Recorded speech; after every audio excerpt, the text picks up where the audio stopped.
The idea that I am most delighted with that has come out of this class this semester is The Storyteller, which I have tentatively renamed Killabitch.com based on the feedback that I've received. And this has really been a process. The idea first came to me over a year ago when there were news reports here in Pittsburgh of a doctor who had murdered his wife and just was an idiot about how he went about it, quite frankly. He left a lot of clues. There were plenty of holes in his alibi. And I jokingly said to a bunch of friends one night, I ought to start a website called Killabitch.com. And from there, it's evolved a lot. And there are several components to the evolution that I think are important. The first one is the feedback that I got from Elise on a writing exercise that fictionalized some of the events I experienced in my life working in sales and advertising in New York, where I was dealing with misogynist and sexist people and situations on a regular basis.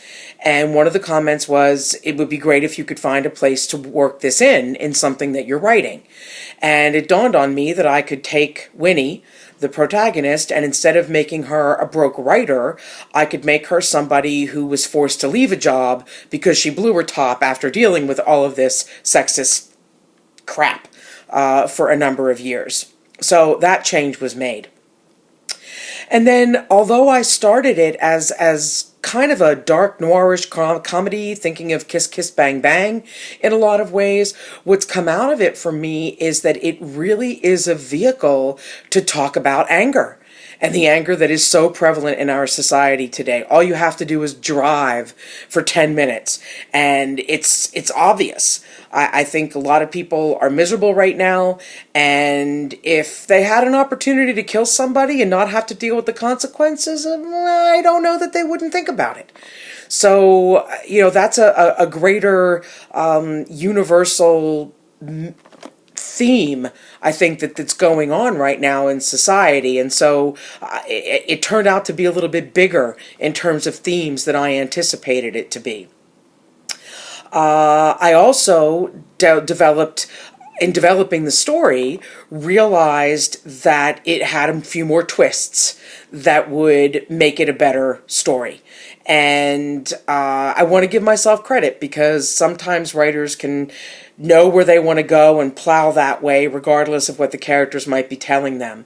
So I have watched Winnie's mother become a major character. I've watched a relationship between Albert and Meredith, Winnie's mother, develop. They actually kind of do a Nancy Drew thing a few times together, trying to help Winnie out and figuring out what's really going on with this guy who is wanting to invest in her Killabitch.com website.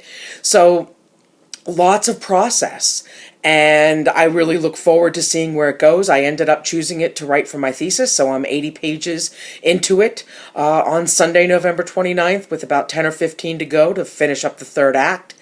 And looking forward to seeing where it goes after the first draft is done.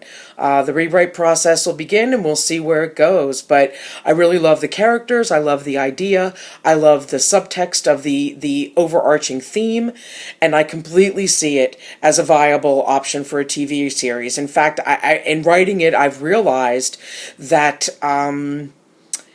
Matt had said when he read it that it kind of read like television to him, and I really started thinking about it.